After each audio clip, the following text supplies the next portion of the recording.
অস্ত্র কেউ ধারণ করতে চায়, মুক্তিযুদ্ধের চেতনার বাংলাদেশের মানুষরা তারা কিন্তু তাদের প্রতিরোধ গড়ে তোলার জন্য যা কিছু করার লাগে সেটা করবে, গৃহযুদ্ধ করে পরিত্রাণ পাবে না।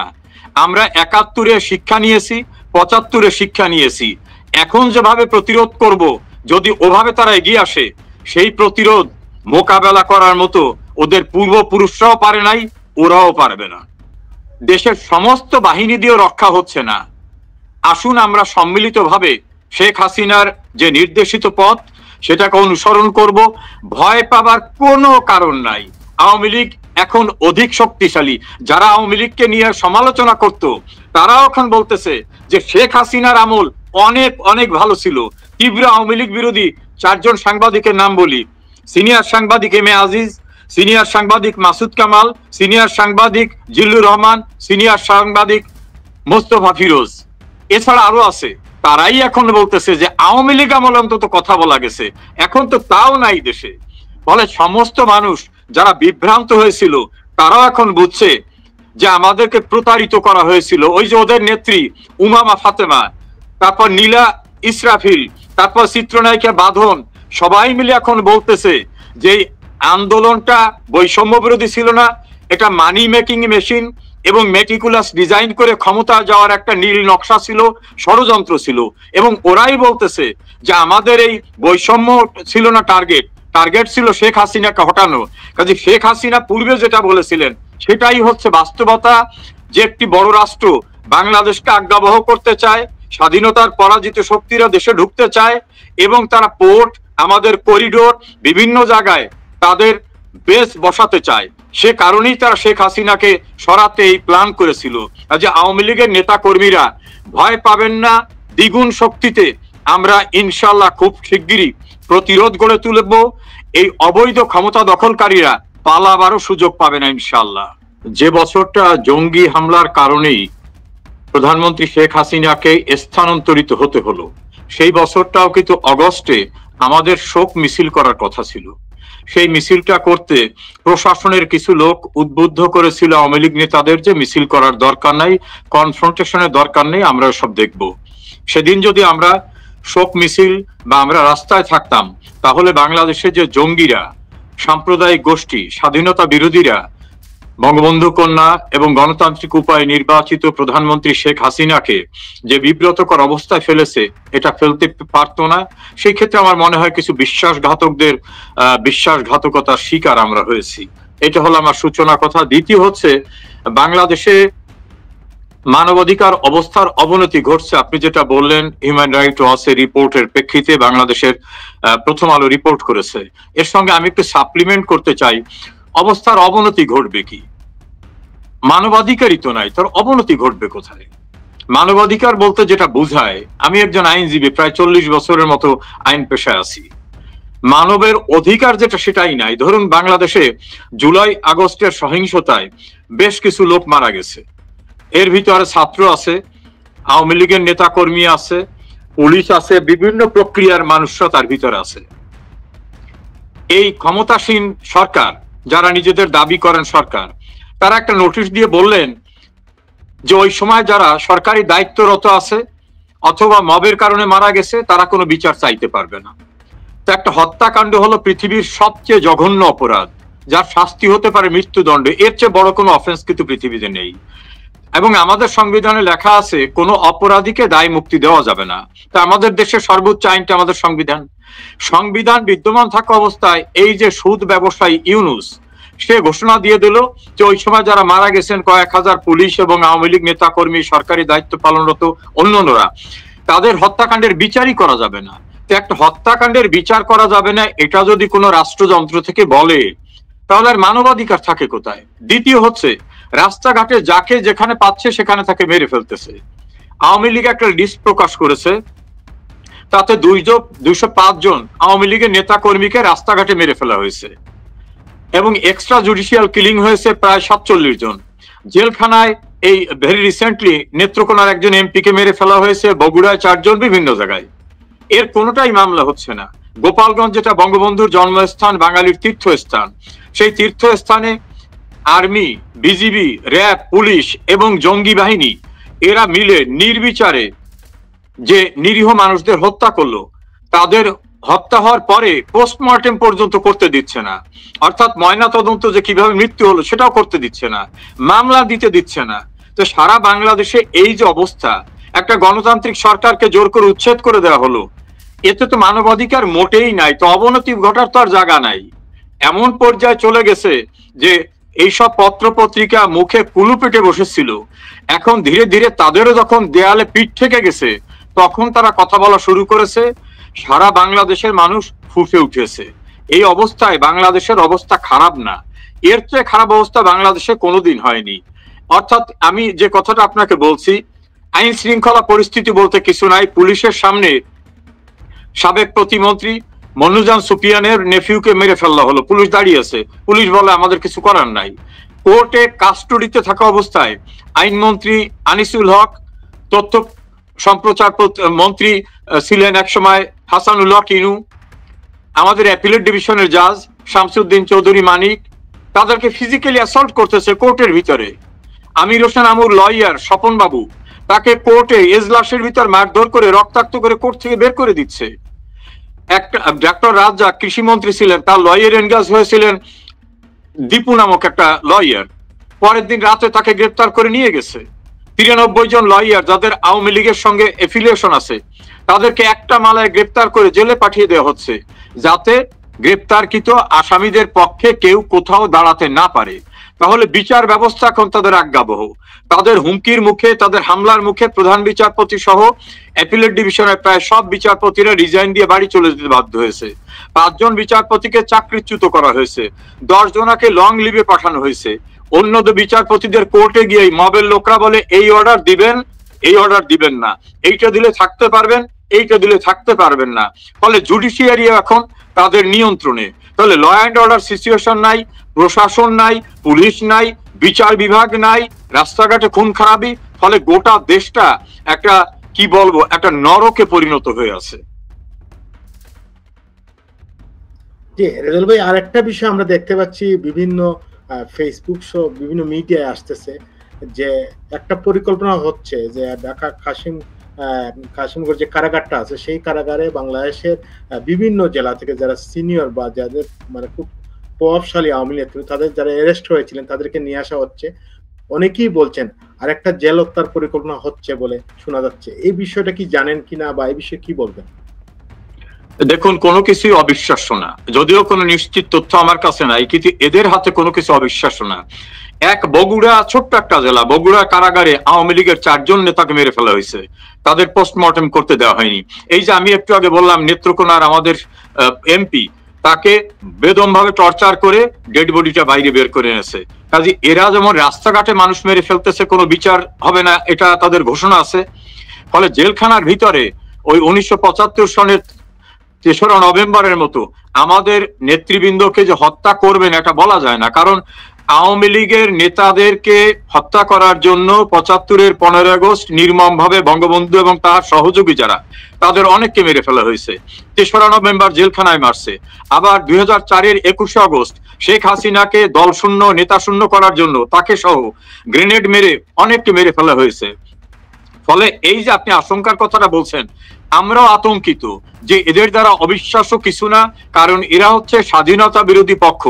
এদের আক্রোশটা হলো বাংলাদেশকে কেন স্বাধীন করা হয়েছিল, দেশটা কেন একটা সেকুলার রাষ্ট্রে পরিণত করা হলো।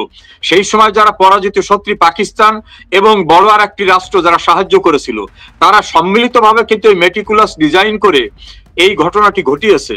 কাজে আমরা আশঙ্কা করছি এমন কোনো ঘটনা ঘটতে পারে। তবে আশার কথাটা হচ্ছে বাংলাদেশের মানুষ এখন ফুঁসে উঠেছে, আর যদি একটি হত্যাকাণ্ড সংগঠিত হয়, এই যারা ইউনুস এবং ইউনুস গং, এরা বাংলাদেশ থেকে পালাবার সুযোগ কেউ পাবে না। কঠিন পরিস্থিতির মোকাবেলা তাদের করতে হবে। যে আরেকটা বিষয়, আপনি নিয়মিতই টক শোতে বাংলাদেশের জন ছিলেন, মন্ত্রী ছিলেন এবং টক শোতে এক কথা বলতেন। আজ আমরা দেখছি যে মিডিয়াকে, বাংলাদেশের মিডিয়া বলেন বা আমাদের যারা সহকর্মী আছেন, মিডিয়ায় কিন্তু কোন নিউজ আসতেছে না, আমরা কোন তথ্য পাচ্ছি না। দেশের বাইরে হাজার হাজার প্রবাসীরা প্রতিনিয়ত মেসেজ করেন কি হচ্ছে বাংলাদেশে।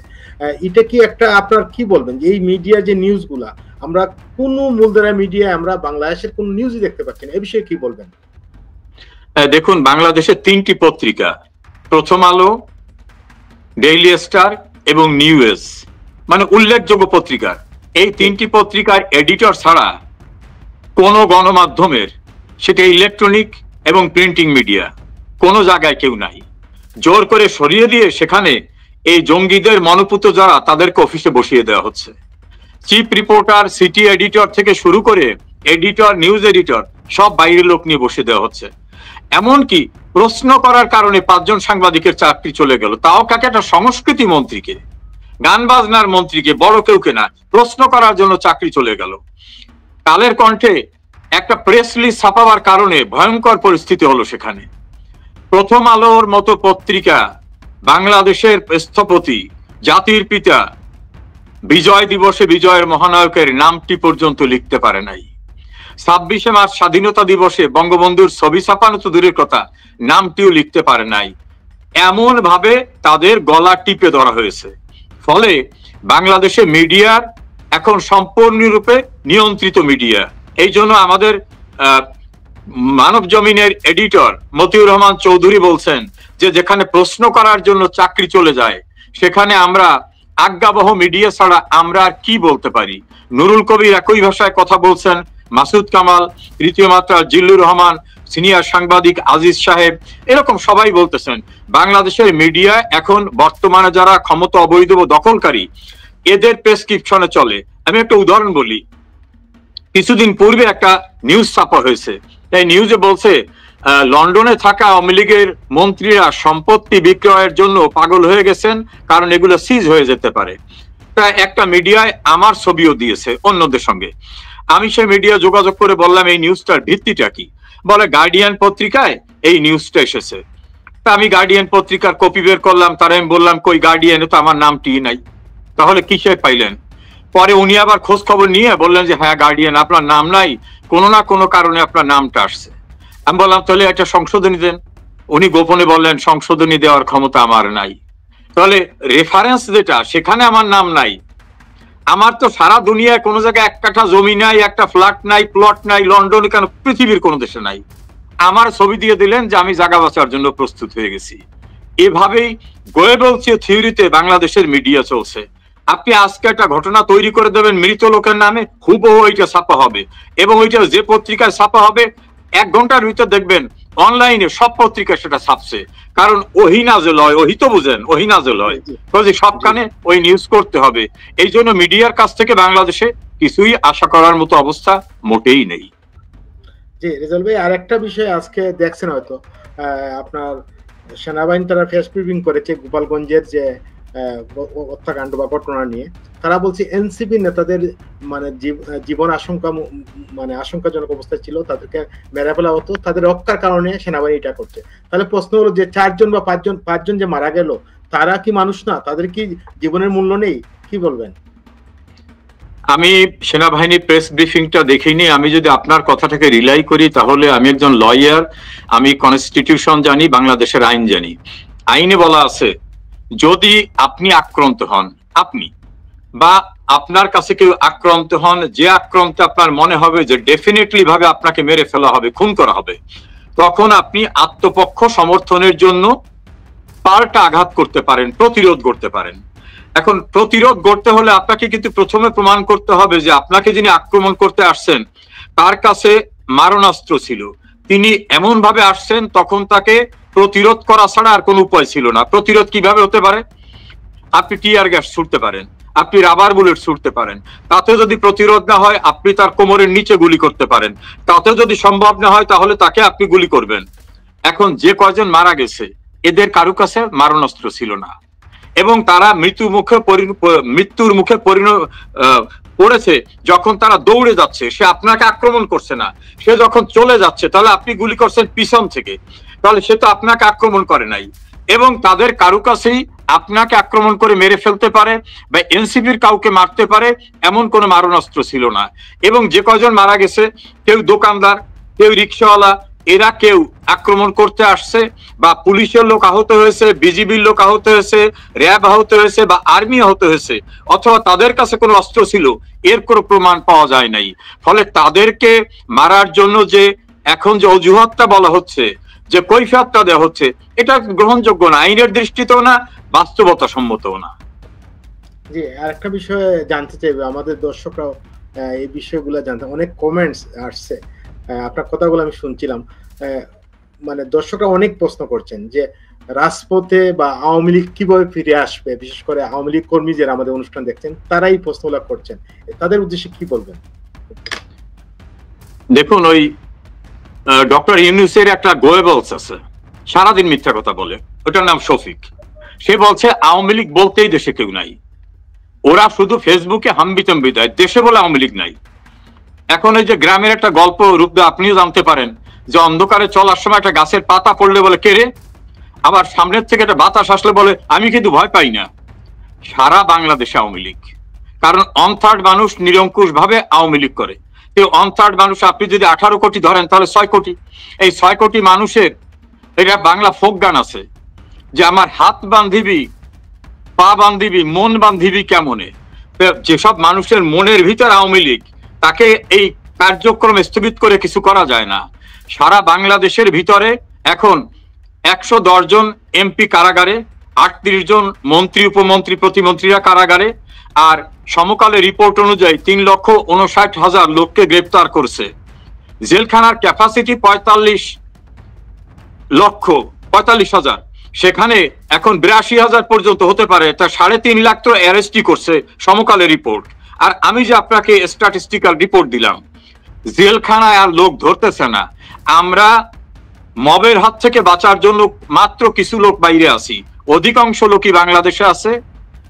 আত্মনিয়ন্ত্রণের জন্য প্রতিরোধ গড়ে তোলার ক্ষমতা কিন্তু প্রত্যেকটা নাগরিকের আছে। আপনি আক্রান্ত হলে আমার দ্বারা, আপনি আমাকে আক্রমণ করার ক্ষমতা রাখেন। তা বাংলাদেশের যে মানুষদের এখন অন্ন, বস্ত্র, বাসস্থান, চিকিৎসা, শিক্ষা, আইনের অধিকার, মানে আশ্রয় নেওয়ার অধিকার, এটার দ্বারা যারা বঞ্চিত হচ্ছেন, তারা যদি এখন প্রতিরোধ গড়ে তোলে, তাহলে ইউনূস এবং ইউনূস গং, এই ইউনূসের কাশিমবাজার কুঠিতে যারা আছে, এরা পালাবার জায়গা পাবে না। আওয়ামী লীগের নেতা কর্মীদের উদ্দেশ্যে আমি বলবো, আপনারা সুসংগঠিত আছেন, আপনাদের দীপ্ত প্রত্যয় আছে, শেখ হাসিনার মতো আওয়ামী লীগের প্রাণ শক্তি আছেন। আমরা সবাই মিলে প্রতিরোধ গড়ে তুলব, এবং সেই প্রতিরোধ বাংলাদেশে গোপালগঞ্জে দেখা গেছে নিরস্ত্র অতি সাধারণ মানুষরা প্রতিরোধ গড়ে তোলার ফলে আর্মির সাজোয়া যানের ভিতরে ইঁদুরের গর্তের ভিতর যেভাবে ঢোকে সেইভাবে ঢুকে পালিয়ে গেছে। আর্মি, র্যাব, বিজিবি, পুলিশ দিয়ে আত্মরক্ষা হয় না। কক্সবাজারে গেছে, ধাওয়া খাইছে। ময়মনসিংহে গেছে, দৌড়াচ্ছে, লোকজনে ব্যঙ্গ করে বলে দৌড় প্রতিযোগিতায়। গাজীপুরে গেছে, মার খেয়েছে। এই চট্টগ্রামে গেছে, বোতল ছুঁড়ে মারছে। দেশের সমস্ত বাহিনী দিয়েও রক্ষা হচ্ছে না। আসুন আমরা সম্মিলিতভাবে শেখ হাসিনার যে নির্দেশিত পথ, সেটাকে অনুসরণ করব। ভয় পাবার কোনো কারণ নাই। আওয়ামী লীগ এখন অধিক শক্তিশালী।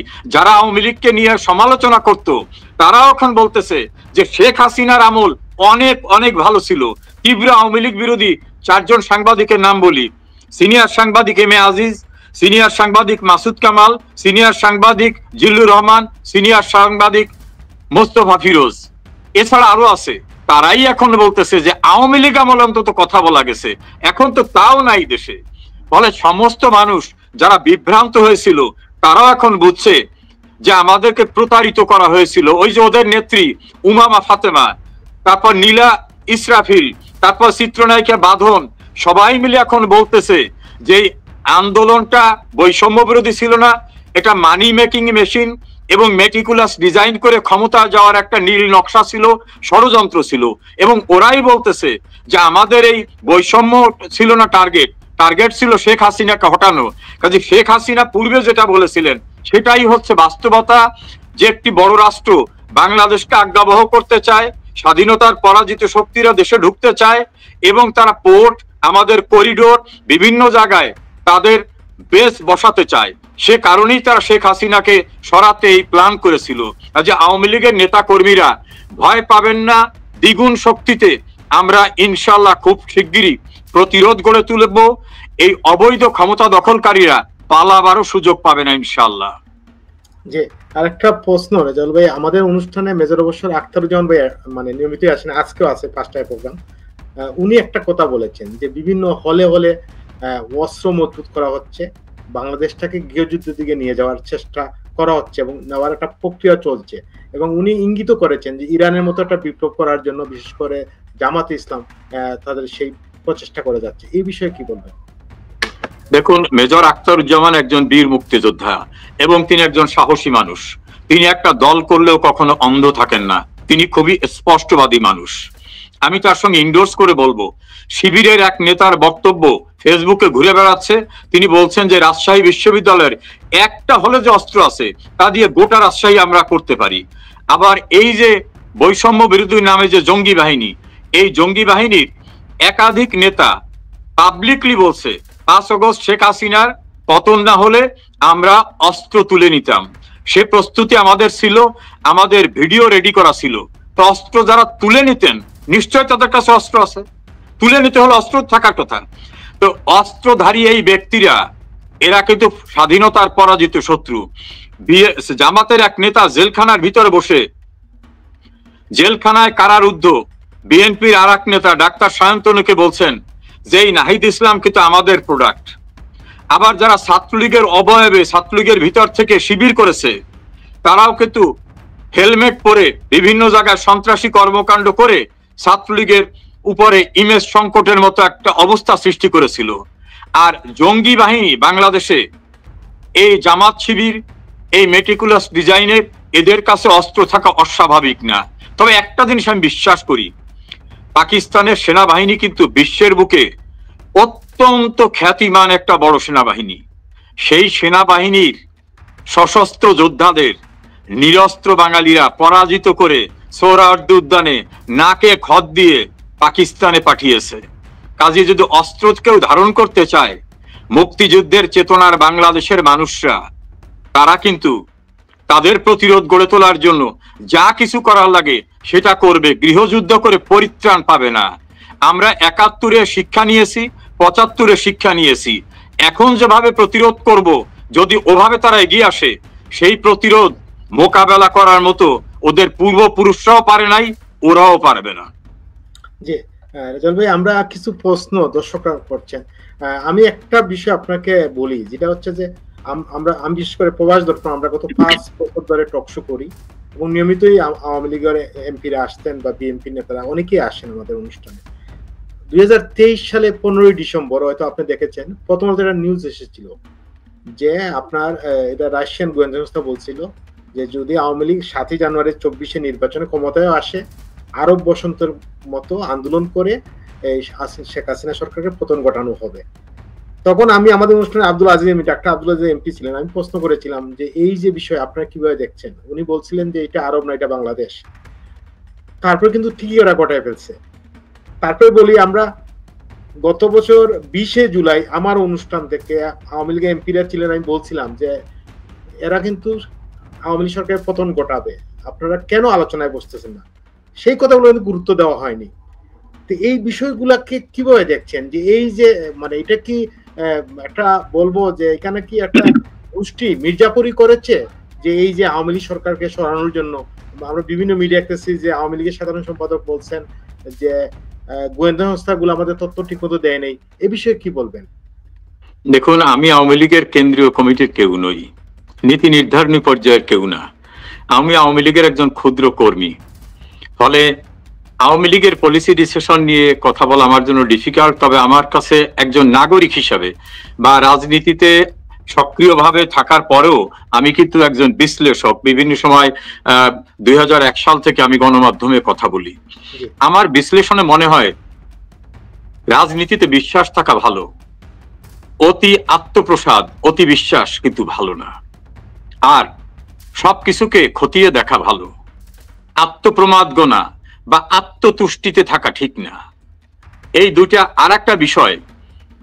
বিশ্বস্তদের সাময়িক বিশ্বস্ততাই যথেষ্ট নয়, তার অতীত পর্যালোচনা করা দরকার।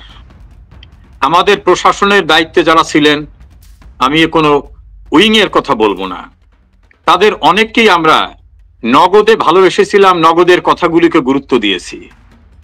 রাজনীতির সবসময় একটা জিনিস থাকে যে বিপ্লবের পরে প্রতি বিপ্লব আসবেই। এই প্রতি বিপ্লব আসবে কিন্তু মহামতি মাও সেতুং এর থিম, কার্ল মার্কস, লেনিন সহ এদের প্রত্যেকেই কিন্তু এটাকে ইন্ডোর্স করছে যে প্রতি বিপ্লব আসতে হবে, ঠেকাতে হবে। বঙ্গবন্ধু কিন্তু বলছিলেন যে স্বাধীনতা অর্জন করা সহজ, রক্ষা করা কঠিন। বাংলার বাণী পত্রিকা আমাদের আওয়ামী লীগের এক সময় মুখপত্র ছিল, সেই বাংলার বাণীতে একটা আর্টিকেল লিখছিলেন ফজলুল হক মনি যে প্রতি বিপ্লব আসবেই। আমাদের সব ওয়ার্নিং এর পরেও প্রতি বিপ্লব মোকাবেলা করার জন্য আমার যে ক্লাসিক্যালি যে প্রিপারেশনটা দরকার ছিল, সেই প্রিপারেশনটা আমাদের ছিল কিনা, সেই বিষয়টা কিন্তু আজকে গভীরভাবে প্রশ্নের মুখোমুখি। আরেকটা বিষয় রেজাউল ভাই, রিসেন্টলি আমরা দেখেছেন রংপুরে সংখ্যালঘু হিন্দু সম্প্রদায়ের 18টি বাড়িঘর ভাঙচুর করা হয়েছে, মারধর করা হচ্ছে, এবং যেভাবে এটা কিন্তু মিডিয়াতে কিন্তু অনেক পরে এসেছে, বিশেষ করে অনলাইন মিডিয়ায় নিউজ করার পর। মিডিয়া তো আসতেছে না। এই যে একটা কি সুপরিকল্পিত করা হচ্ছে যে বাংলাদেশের সংখ্যালঘুরা যাতে দেশ ছেড়ে চলে যায়, এ বিষয়ে কি বলবেন? দেখুন, সংখ্যালঘুদের উপর অত্যাচারটা নতুন কিছু নয়, তবে যখনই অসাম্প্রদায়িকতার রাজনীতি করা কোনো দল ক্ষমতায় থাকে, পার্টিকুলারলি আওয়ামী লীগ, তখন কিন্তু বাংলাদেশের হিন্দুদের ঘট পূজা করা লাগে না, একটা মন্দির ভাঙে না, নির্বিঘ্নে তারা উৎসব করতে পারে। যখনই ডাইরেক্ট অথবা ইনডাইরেক্ট সাম্প্রদায়িক শক্তি ক্ষমতায় আসে, তখনই কিন্তু সংখ্যালঘুদের গির্জায়, প্যাগোডায়, মন্দিরে সর্বত্র হামলা হয়। শুধু হামলা না, তাদের সম্পত্তি জোর করে দখল করা, তাদের পারিবারিক পরিবেশ দখল করা, তাদের ধর্মীয় কর্মকাণ্ডে হামলা করা, এগুলি হয়। বর্তমানে যারা ক্ষমতায় আছে অনেকেই বলে যে এটা বেনামিতে জামাত ইসলামী সরকার। কাজী জামাত ইসলামী মানেই তো খুব পরিষ্কারভাবে বোঝা যায় কি, যে এরা ধর্মীয় সংখ্যালঘুদের উপর হামলা করবে, এটা স্বাভাবিক। আপনি চট্টগ্রামের চিন্ময় প্রভুর কথাটা ভুলে গেলেন কেন? চিন্ময় প্রভুর ঘটনাকে কেন্দ্র করে কিভাবে সেই এলাকায় একেবারে ভয়ঙ্কর ভাবে প্রশাসনের সাহায্যে নির্যাতন চালানো হয়েছিল, সেই ঘটনায় সারা বিশ্ব থেকে ডিমান্ড আসার পরেও চিন্ময় প্রভুকে মুক্ত হতে দেয়নি, এবং যারা নির্যাতনের শিকার হয়েছে তাদেরকে আবার হত্যা মামলায় আসামি দেওয়া হয়েছে। এটা নতুন কিছু না। যতক্ষণ পর্যন্ত অসাম্প্রদায়িক রাজনীতি এবং সেই রাজনীতির সরকার প্রতিষ্ঠিত না হবে, ততক্ষণ এই সাম্প্রদায়িক শক্তি ধর্মীয় সংখ্যালঘুদের উপরে অত্যাচার করবেই। তবে তাদের উদ্দেশ্যে আমি বলবো, এই জন্মভূমি আপনার, আপনার বাবা, আপনার ঠাকুর দাদা, আপনার পূর্বপুরুষের। আমি একজন মুসলমান, আমার যে রাইট আছে আপনারও সেই রাইট আছে, হিন্দু মুসলিম বৌদ্ধ খ্রিস্টান সবার সে রাইট।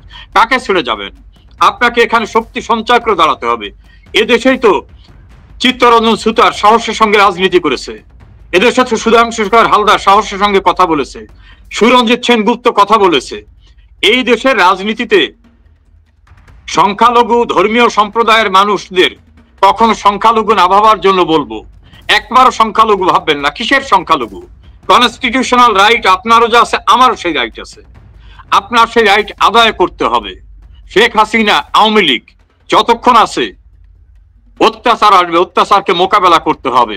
আপনারা ভয় পাবেন না।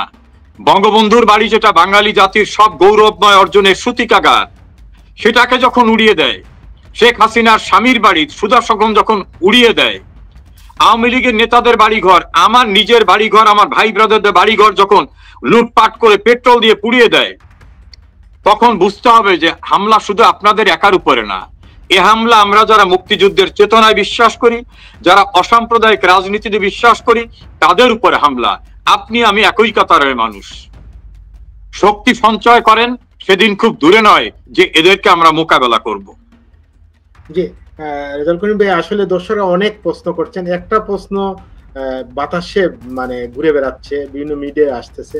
এই প্রশ্নটা হচ্ছে, আমরা শুনতে পাচ্ছি এরকম যে প্রবাসী একটা সরকার গঠন করার একটা প্রচেষ্টা নেওয়া হচ্ছে। এই বিষয়গুলো কি আপনার কাছে কোনো তথ্য রয়েছে? বা এই বিষয়ে আমার কাছে কোনো তথ্য নাই, তবে আমি একটা কনস্টিটিউশনাল কথা বলি। প্রবাসী সরকার গঠিত হবে এরকম কোনো তথ্য আমার কাছে নাই। First I want to make it clear. কিন্তু সরকার তো আছে। বাংলাদেশের যে সংবিধানটা, এই সংবিধানটা তো সাসপেন্ড হয়নি, এটা বাতিল হয়নি। এই সংবিধান অনুসারে অনির্বাচিত কাউকে সরকার গঠন করার কোনো এখতিয়ার দেওয়া হয়নি। যদি কেউ অনির্বাচিত সরকার দাবি করে সেটা সংবিধান পরিপন্থী। তাই যদি হয় তাহলে সংবিধানের 7-2 অনুচ্ছেদ অনুযায়ী ওই আইনটি, ওই দাবিটি বেআইনি, এবং সংবিধানের 7 অনুযায়ী এই জাতীয় সংবিধান পরিপন্থী কোনো আইন বা দাবি কেউ করলে সেটা রাষ্ট্রদ্রোহিতা। ফলে এখন যারা ক্ষমতা দখল করেছেন তাদেরও কিন্তু সরকার গঠন করার জন্য কোনো অনুমোদন কোনো জায়গার থেকে নাই। অনেকে বলে কে সুপ্রিম কোর্ট বলছে না? অনেকে জানেন না সুপ্রিম কোর্ট তার রেফারেন্সে মহামান্য রাষ্ট্রপতিকে বলছে জরুরি নির্বাহী কার্য পরিচালনার জন্য আপনি প্রধান উপদেষ্টা নিয়োগ এবং শপথ পড়াতে পারেন। কোথাও লেখা নাই যে আপনি অন্তর্বর্তীকালীন সরকার অথবা তত্ত্বাবধায়ক সরকার গঠন করতে পারেন। এখন রাষ্ট্রপতি তার তো সাহায্যের জন্য তার প্রেস সেক্রেটারি আছে, তার সেক্রেটারি আছে, তিনি অ্যাডভাইজার নিতে পারেন।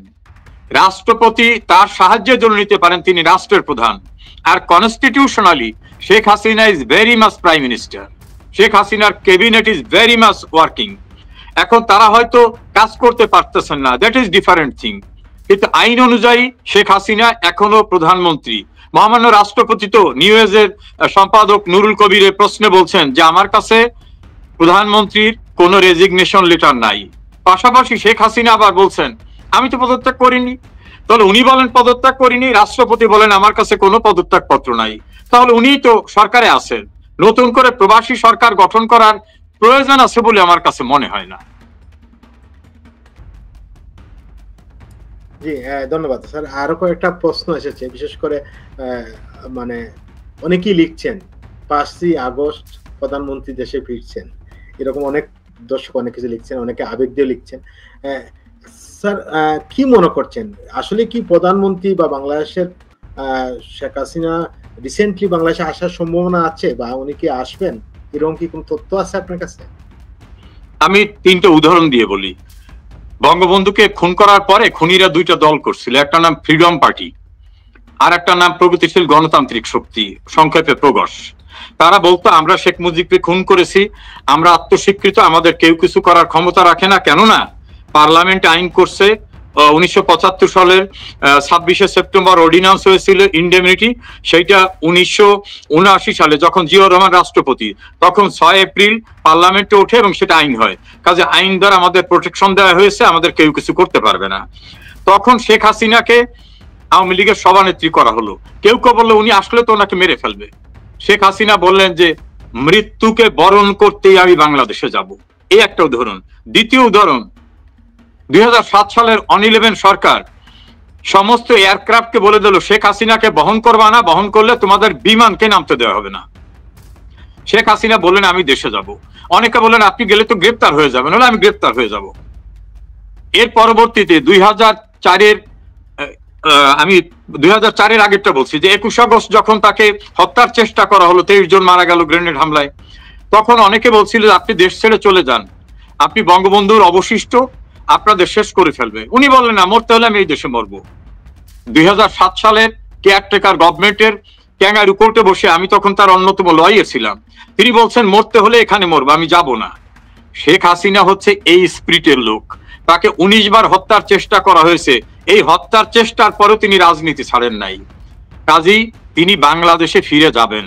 তিনি তো কদিন পূর্বে বক্তৃতা দিয়ে বলছেন আমি অবশ্যই বাংলাদেশে আসবো, সুবিধা মতো সময় আসবো, তবে সে সময় খুব দূরে না।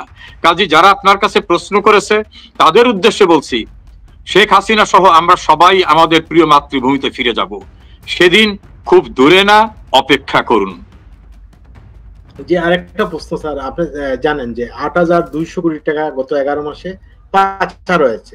হ্যাঁ, এটা আপনার সুইস ব্যাংকের হিসাবে বলা হচ্ছে। এবং এই যে চাঁদাবাজি হচ্ছে, মানে এই বিপ্লবটা কি আসলেই এই মানে ডক্টর ইউনূসে দেখেন উনি কি পরিমাণ সুযোগ সুবিধা নিয়েছেন এই গত কয়েক মাসে। বিশেষ করে উনি ওনার গ্রামীণ ব্যাংকের যে আপনার শতাংশ বাইরে নিলেন, তারপরে আপনার অনেক মানে একটা গ্রামীণ ব্যাংকের নামে একটা ইউনিভার্সিটি নিলেন, অনেক তথ্য আছে। এই তথ্যগুলা মানে দেশের জনগণকে কি মানে মিডিয়ায় প্রচার করছে না বাংলাদেশের, এটা কি এটা সুপরিকল্পিত একটা দামা চাওয়া দেওয়ার চেষ্টা করা হচ্ছে? এই বিষয়ে কি বলবেন? দেখুন, বাংলাদেশের মিডিয়ার কণ্ঠ রুদ্ধ, তারা কিছুই লিখতে পারবে না। আমি আপনাকে একটা তথ্য দিই, সরকারের ওনার কাছে 666 কোটি টাকা ট্যাক্স পাবেন। উনি ট্রাইব্যুনাল ফেস করছেন, হাইকোর্টে আসছেন, হাইকোর্টে বলছে যে আপনি একটা অংশ জমা দিয়ে তারপর রিট করেন। এই ট্যাক্সটা যদি রাষ্ট্র পেত, তো এই ট্যাক্সটার মালিক হতো বাংলাদেশের 18 কোটি জনগণ, 666 কোটি টাকা বাংলাদেশের জনগণ, সেটি উনি নিজেরটা নিজে মাফ করে দিয়েছে। উনি অথরিটি, উনি মাফ করছেন। দ্বিতীয়, ওনার বিরুদ্ধে অনেকগুলো দুর্নীতির মামলা হয়েছিল, উনি রাষ্ট্র ক্ষমতায় বসে মামলাগুলো প্রত্যাহার করে নিয়েছেন। উনি গ্রামীণ ইউনিভার্সিটির পারমিশন নিয়েছেন, উনি গ্রামীণ ডিজিটাল ওয়ালেটের পারমিশন নিয়েছেন, উনি আদম ব্যবসা বুঝেন তো, বিদেশের লোক রপ্তানি করে, সেই লাইসেন্স উনি নিয়েছেন, মানে আদম ব্যবসা উনি ছাড়বেন না সেটাও নিছেন। এরপর গ্রামীণ ব্যাংকের রাষ্ট্রের মালিকানা ছিল 25%, রাষ্ট্রের মানে আপনি আমি যারা বাঙালি সবার মালিকানা, সেটাকে কমিয়ে করছেন 15%। আর ক্ষমতায় বসিয়েছেন ওনার গ্রামীণ ব্যাংকের যারা ছিল তাদেরকে, ওনার ভাতিজাকে, আপন ভাতিজারকে। মোটের পর কথাটা হচ্ছে দেশটাকে উনি গিলে খাবার জন্য এই অবৈধ মেটিকুলাস ডিজাইনে ক্ষমতা দখল করেছেন। কাজে উনি দুর্নীতি করবেন, ওনার পরিষদ দুর্নীতি করবেন, এটা স্বাভাবিক। এই কদিন আগে গুলশানে ধরা পড়লো 5 জন ওনার সিপাহ সালাররা। আবার ওনার এক উপদেষ্টার এপিএস এর শত শত কোটি টাকার দুর্নীতির অভিযোগ আসছে। আবার আরো আসছে যে তিনি সিটি কর্পোরেশনে টেন্ডারবাজি করেন, ওয়াসার থেকে লোক নিয়োগের ব্যবস্থা করেন, পৌরসভায় মেয়র নিয়োগে ব্যবসা করেন। আবার আর একজন ওনার উপদেষ্টা ছিলেন এখন এনসিপির প্রধান, তার বিরুদ্ধে গুরুতর অভিযোগ যে তার বাবা দোকান খুলে বসছিল কমিশন এজেন্সির। আবার তাদের মাহফুজ সাহেব আর একজন, তার বিরুদ্ধে অভিযোগ আসছে তিনি অস্ট্রেলিয়ায় টাকা পাচার করছেন, এই অভিযোগ। আবার তাদের এক নেত্রী উমামা ফাতেমা, তিনি তো বলছেন যে জুলাই আন্দোলনের প্রতিষ্ঠানটি এখন মানি মেকিং মেশিনে পরিণত হয়েছে। ফলে এরা যে টাকা কামাবার জন্য এটা করছে, এটা যে কোনো আন্দোলন ছিল না, এটা তাদের লোকরাই বাইরে এসে উমামা ফাতেমা, বাঁধন, নীলা ইসরাফিল, তারপর ওই যে ইনকলাব মঞ্চের প্রতিনিধি, আম আদমি পার্টির তারেক সাহেব, সবাই মিলে ওরা নিজেরাই সবকিছু বলতেছে। ফলে আমাদের আর বলার দরকার নেই, এটা একটা আকণ্ঠ দুর্নীতিতে নিমজ্জিত হওয়া। আর আমি দাদা একটা জিনিস বলবো, এটা বিপ্লব বলবে না, কিসের বিপ্লব?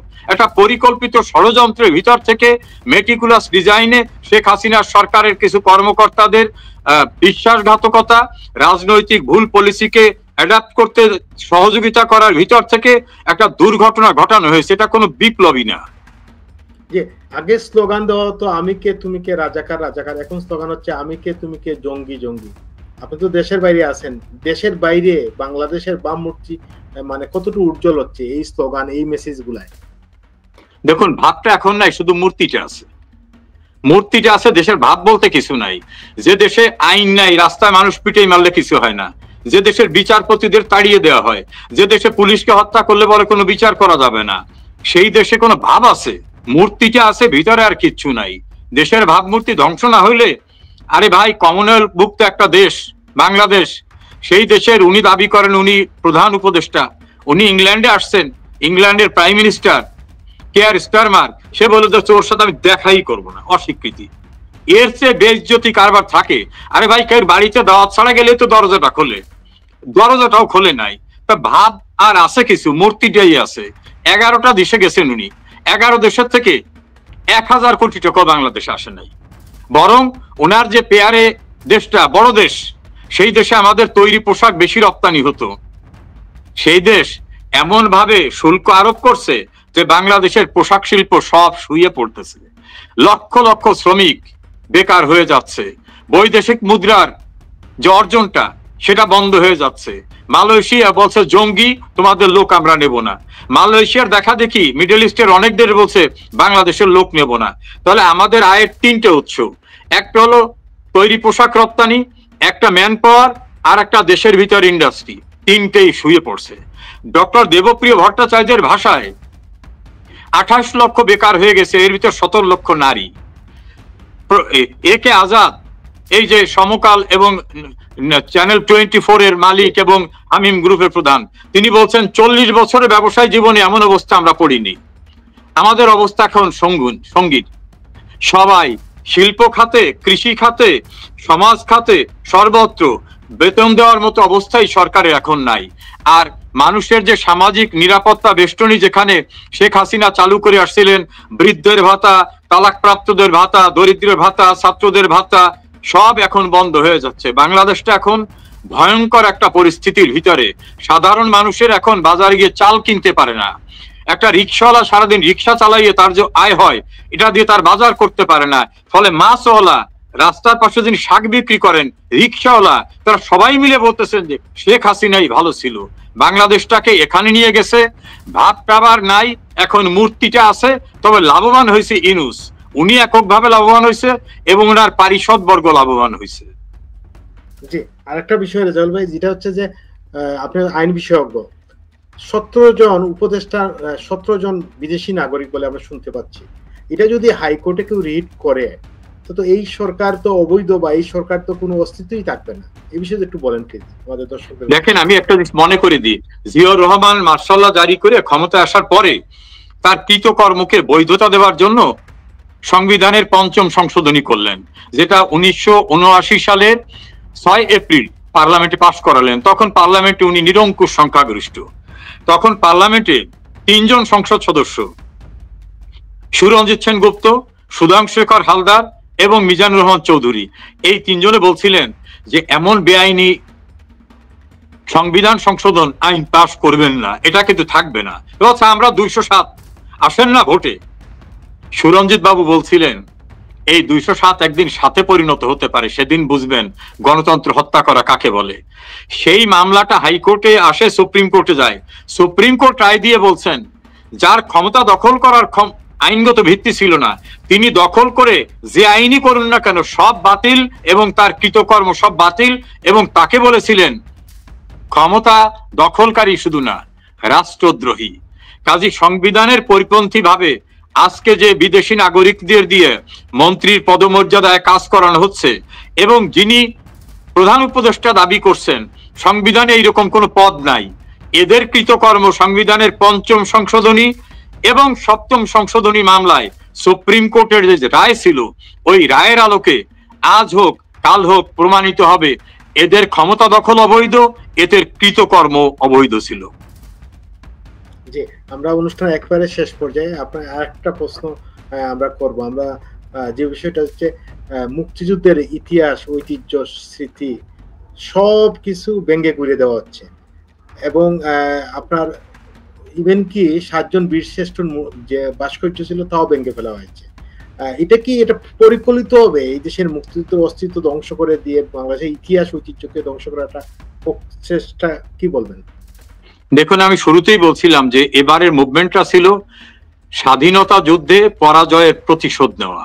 পাকিস্তান এবং পাকিস্তানের গডফাদার এবং পাকিস্তানের যারা এই দেশে আছে, এই সবাই মিলে মহান মুক্তিযুদ্ধের যে পরাজয়, সেই পরাজয়ের প্রতিশোধ নিতে চেয়েছিল।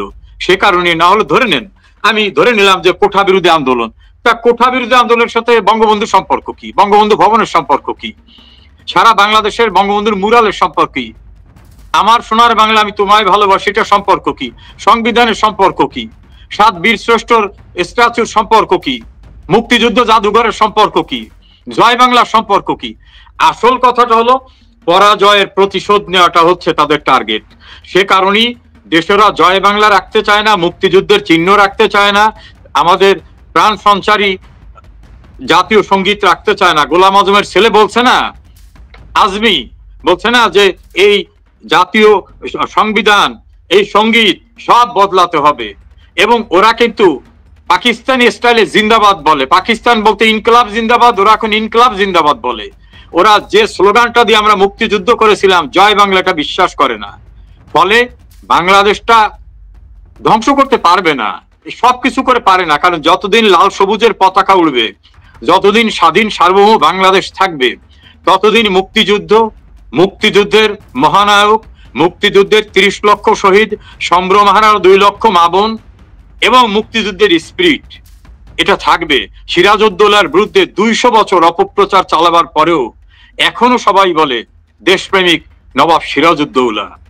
75-এ বঙ্গবন্ধুকে হত্যা করার পরে 21 বছর বঙ্গবন্ধুর বিরুদ্ধে যথেচ্ছাচার মিথ্যাচার করা হয়েছে। মানুষের মুখ থেকে কিন্তু, বুক থেকে বঙ্গবন্ধুকে মুছে ফেলা যায়নি। এই নির্বোধরা যে চেষ্টা করছে, এই চেষ্টা তাদের ব্যর্থ হবেই হবে। জি, অসংখ্য ধন্যবাদ। আমরা মানে অনুষ্ঠান শেষ করার আগে আমি একটু দর্শকদের বলে নিই, দর্শক আমরা বাংলাদেশ সময় রাত 10টা, ইউকে সময় বিকেল 5টা আমরা আরেকটা প্রোগ্রাম করব, থাকবেন মেজর বসু, আখতারুজ্জামান, সাবেক এমপি এবং বিশিষ্ট রাজনীতিবিদ, বীর মুক্তিযোদ্ধা। আপনারা সেই অনুষ্ঠানটা দেখবেন। রেজাউল করিম ভাই, আপনার কাছে অনেক কৃতজ্ঞতা, আপনি সময় দিয়েছেন আমাদেরকে। দর্শকদের উদ্দেশ্যে আপনার শেষ বক্তব্য একটু জানতে চাই। প্রিয় দর্শক বৃন্দ, আওয়ামী লীগ একটি দল, আওয়ামী লীগ পরিচালনা করে সাধারণ মানুষ, আওয়ামী লীগের সরকারও সাধারণ মানুষ, এরা কেউ ফেরেশতা না। দল পরিচালনা করতে গেলে অনেক সময় ভুল হতেই পারে, সরকার পরিচালনা করতে গেলে ভুল হতে পারে, কিন্তু মুক্তিযুদ্ধের চেতনাকে পুনরুদ্ধার করতে আওয়ামী লীগের কোনো বিকল্প ছিল না। বাঙালি জাতির ইতিহাসে যা কিছু গৌরবময় অর্জন সব আওয়ামী লীগের নেতৃত্বে আসছে, বঙ্গবন্ধুর নেতৃত্বে আসছে। আজকের যে সমৃদ্ধ বাংলাদেশ, তাও শেখ হাসিনার নেতৃত্বে আসছে। যারা প্রতারিত হয়েছেন, ভুল বুঝেছিলেন, আসুন ঐক্যবদ্ধভাবে আমাদের শত যুগ জন্মের হিন্দু, মুসলিম, বৌদ্ধ, খ্রিস্টানের সম্প্রীতির, সৌহার্দ্যের, অসাম্প্রদায়িক বাংলাদেশকে পুনরুদ্ধারে শেখ হাসিনার নেতৃত্বে আবার ইস্পাত কঠিন ঐক্য গড়ে তুলে আমাদের স্বাধীনতা বিরোধীদের পরাজিত করব, এটাই হোক আমাদের প্রত্যয়। সকলে ভালো থাকবেন। জি, ধন্যবাদ, কৃতজ্ঞতা। আপনার অনেক ব্যস্ততার মধ্যে আমাদেরকে সময় দিয়েছেন। আমরা আশা করি আগামীতে আমরা পাবো। বিশেষ করে দর্শকরা কিন্তু আপনাকে প্রচন্ড ভালোবাসেন, আমাদেরকে গত 1 মাস যাবত বারবার লিখছিলেন যে আপনাকে নিয়ে আসার জন্য, আজকে এসেছেন, আমরা কৃতজ্ঞতা প্রকাশ করছি। প্রিয় দর্শক, আমরা অনুষ্ঠান এখানে শেষ করব। পরবর্তী অনুষ্ঠান দেখার আমন্ত্রণ জানাচ্ছি। ধন্যবাদ সবাইকে।